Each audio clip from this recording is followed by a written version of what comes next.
Okay, now it's completely disassembled, ready to come loose. Step by step, real quick, what I did was, you see, I took the throttle body and the cold air intake loose. On this throttle body over here, it's a bracket, two 10 millimeter bolts on it, right there. At the bottom of that is two 15 millimeters.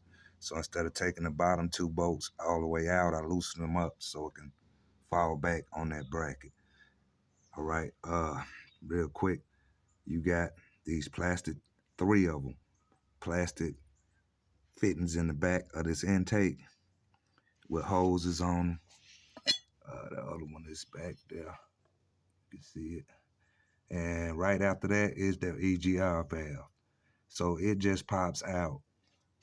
You got, pull all your red tabs back, disconnect everything to the upper intake, like right there. Got one there. On this side, 10 millimeter at the bolt at the top, and at the bottom it's a 15 millimeter. And once again, I just loosen them up till it falls back off of there and it clears it. Same thing in the back. Okay, up top, you want to move your transmission stick to that position. You got 7 of these 10 millimeter bolts holding down the upper intake on there.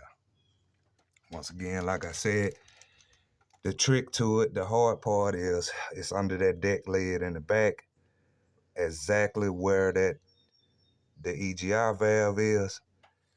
Coming out and going in is tricky because you got to have the exact angle to seal it going back in, and coming out is only gonna come out at the exact angle.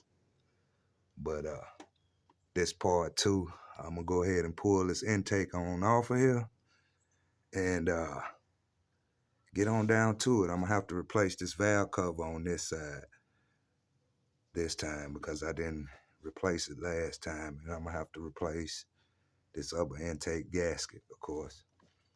But so far that's what it is. That's what you gotta do, and I'll keep you guys posted. Let me dig in it a little bit more.